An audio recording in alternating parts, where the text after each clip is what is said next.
नमस्कार, बहुत स्वागत है आपका। आप देख रहे हैं हमारा खास शो। 2022 के महादंगल में इस बार भारतीय जनता पार्टी अयोध्या मॉडल के सारे सीटों का 13 शतक लगाने में जुटी है। चुनाव में भले ही 7 महीने का वक्त बचा हो, लेकिन अभी से ही योगी आदित्यनाथ ने अगले शपथ की तैयारियां सीढ़ी दर सीढ़ी शुरू कर दी हैं। तो बीएसपी ने भी, जिसके बाद इसमें तो कोई दो राय नहीं बच जाती, इस बार पूरी तैयारी शुरू कर दी है।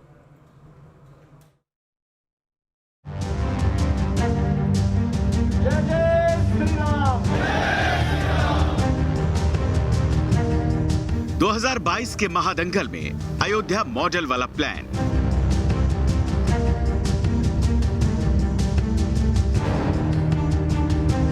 भगवान राम के वरदान से सत्ता की नैया होगी पार। जय जय श्री राम, जय जय श्री राम। सरयू का पानी जिताएगा उत्तर प्रदेश का रण। लखनऊ की इस विधानसभा में 2022 के चुनाव के बाद कौन शपथ लेगा, इसमें अभी 7 महीने का वक्त बाकी है। लेकिन लखनऊ से 125 किलोमीटर दूर अयोध्या में इस बार इस चुनाव की धुरी बनेगी, इसमें कोई शक नहीं।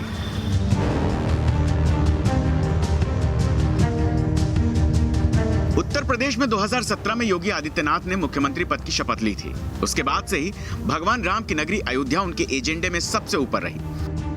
आने वाले समय में अयोध्या वैश्विक मानचित्र पर एक नया स्थान बनाने जा रहा है। उसके लिए हमें हर एक क्षेत्र में तैयार होना होगा, न केवल टूरिज्म के लिए बल्कि अच्छा एजुकेशन का हब बने,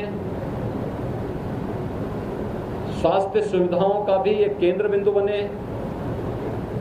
अच्छी यहाँ पर पर्यटन की सुविधाएं उपलब्ध हो सके। इसके लिए यहाँ के जनप्रतिनिधियों के साथ मिलकर के केंद्र और प्रदेश सरकार उन कार्यक्रमों को तेजी के साथ आगे बढ़ाने के लिए प्रतिबद्ध है। योगी आदित्यनाथ का अयोध्या दौरा भी इसी ओर इशारा कर रहा है। अयोध्या पहुंचकर योगी आदित्यनाथ ने न केवल रामलला के दर्शन किए, बल्कि हनुमानगढ़ी में बजरंगबली का आशीर्वाद भी लिया।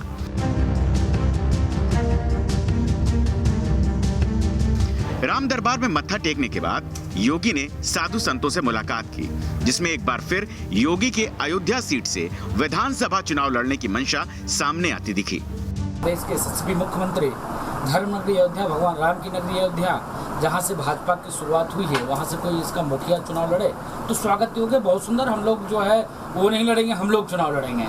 जैसे भाई महाराज जी कहा जाता है कि यहाँ से अगर मुख्यमंत्री जी लड़ रहे हैं तो समझो हम लोग चुनाव लड़ रहे हैं। यदि ऐसा होता है तो हम उनका स्वागत करेंगे। बहुत हृदय से चाहता हूँ और मैं मुक्त कंठ से ये मुख्यमंत्री की यदि इच्छा होगी तो उनकी इच्छा की पूर्ति करने का सफल प्रयास करूँगा।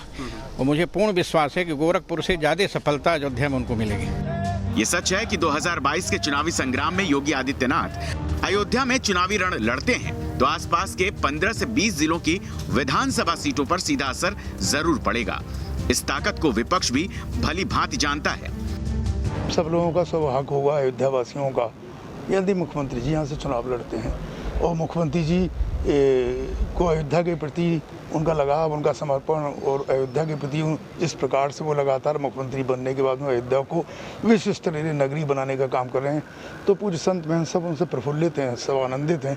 और निश्चित रूप से यदि वो ऐसा विचार पार्टी करती है, निर्णय करती है, ऐसा निर्णय होता है, तो ये सौभाग्य की बात होगी हम लोग भी। सीएम की कुर्सी संभालने के बाद से ही योगी ने अयोध्या की काया पलट करने के मास्टर प्लान पर काम करना शुरू कर दिया था। दिवाली पर अयोध्या अब ऐसे जगमग होती है कि हर साल एक नया रिकॉर्ड बनता है। ऐसे में अयोध्या के मॉडल से ही सत्ता के समीकरण का रास्ता निकलेगा। यूपी में अगले साल होने वाले विधानसभा चुनाव से पहले अयोध्या यूपी में एक बार फिर से राजनीति की धुरी बनती दिख रही है। हाल ही में बहुजन समाज पार्टी ने अपने चुनावी अभियान का आगाज अयोध्या से किया है और अब ये चर्चा तेज हो गई है कि यूपी के सीएम योगी आदित्यनाथ अयोध्या से 2022 में विधानसभा चुनाव लड़ सकते हैं। इस चर्चा के बीच मुख्यमंत्री आज जब अयोध्या पहुंचे तो मुख्यमंत्री के अयोध्या से चुनाव लड़ने को लेकर संतों की तमाम तरह की प्रतिक्रिया सामने आई है। संतों का कहना है कि अगर सीएम अयोध्या से चुनाव लड़ते हैं तो उन्हें इससे ज़्यादा खुशी नहीं हो सकती है। संतों का यह भी मानना है कि अगर अयोध्या से योगी आदित्यनाथ को भारतीय जनता पार्टी चुनाव लड़ाती है तो न सिर्फ उत्तर प्रदेश में बल्कि पूरे देश में भाजपा को जबरदस्त फायदा हो सकता है। वीडियो जर्नलिस्ट सफुल हसन के साथ अविनाश सिंह, न्यूज नेशन अयोध्या। और अब 2022 का चुनाव नजदीक आ रहा है तो राजनीतिक पार्टियों की सोशल इंजीनियरिंग की चाल तेज हो गई है, लेकिन इस बार भी लग रहा है कि सत्ता का ताला ब्राह्मण वोटों से ही खुलेगा। इसीलिए अब इस वोट पर हर किसी की नजर टिक चुकी है।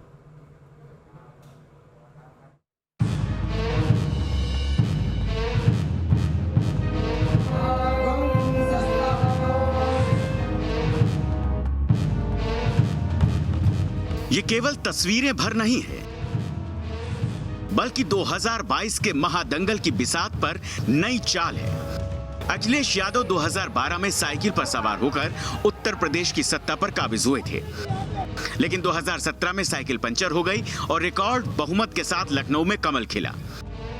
बारी एक बार फिर चुनावी महासंग्राम की है, इसीलिए इस टाइमिंग पर यह तस्वीर काफी अहम हो जाती है। ओबीसी वोट बैंक को अपना आधार बताने वाली समाजवादी पार्टी के मुखिया हैं अखिलेश यादव। चुनाव नजदीक आ रहा है, इसलिए वो अपने नेताओं से रणनीति बनाने के लिए मुलाकात करेंगे ही, इसमें कोई नई बात नहीं है। लेकिन अखिलेश भी अब ब्राह्मण सम्मेलन करने जा रहे हैं, जिसकी शुरुआत पूर्वांचल के बलिया से होगी। लखनऊ में 5 ब्राह्मण नेताओं से मुलाकात की तस्वीरें इसी बात की तस्दीक करती हैं।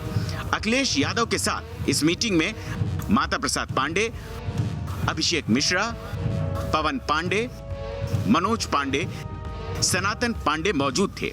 इस मीटिंग में अखिलेश ने आने वाले चुनाव के लिए रणनीति बनाई, जिसमें तय हुआ कि समाजवादी पार्टी 2022 के इस चुनाव में 50 से ज्यादा सीटों पर ब्राह्मण चेहरे उतारेगी। समाजवादी पार्टी ने क्या रणनीति बनाई है? देखिए, हम किसी समाज को केवल वोट के रूप में नहीं प्रयोग करते हैं, बल्कि हम सभी समाज के लोगों को डेवलपमेंट, विकास, सम्मान और अधिकार के रूप में देखते हैं। समाजवादी पार्टी ने सदैव ब्राह्मणों को सम्मान दिया है। अगर आप छोटे लोहिया, जनेश्वर मिश्र, बृजभूषण तिवारी, कामेश्वर उपाध्याय और विधानसभा के पूर्व स्पीकर माता प्रसाद पांडे और स्वयं 2004 और 12 की सरकार में कैबिनेट मंत्री के रूप में हमें काम करने का मौका मिला है सरकार में, तो ब्राह्मणों को सदैव समाजवादी पार्टी ने सम्मान देने का काम किया है।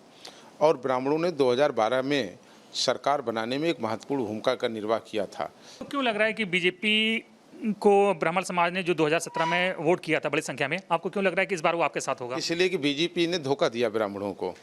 इसलिए कि बीजेपी को जिन ब्राह्मणों ने जिस भावना से वोट दिया था, समर्थन किया था, आज उन्हीं मुद्दों पर उसने ब्राह्मणों को धोखा देने का काम किया। उनका सम्मान नहीं रहा, प्रतिष्ठा नहीं रही, भागीदारी नहीं रही, हत्याएं हुई, लूट हुई, असुरक्षा महसूस कर रहा है। 2022 के चुनावी समर में आखिर ब्राह्मण वोट पर हर किसी की नजर क्यों है, उसे भी अब समझ लीजिए। यूपी में करीब 14% ब्राह्मण वोट हैं। 73 विधानसभा सीटों पर ब्राह्मण वोट निर्णायक हैं। 80% ब्राह्मण वोटर्स ने 2017 में बीजेपी को वोट दिया।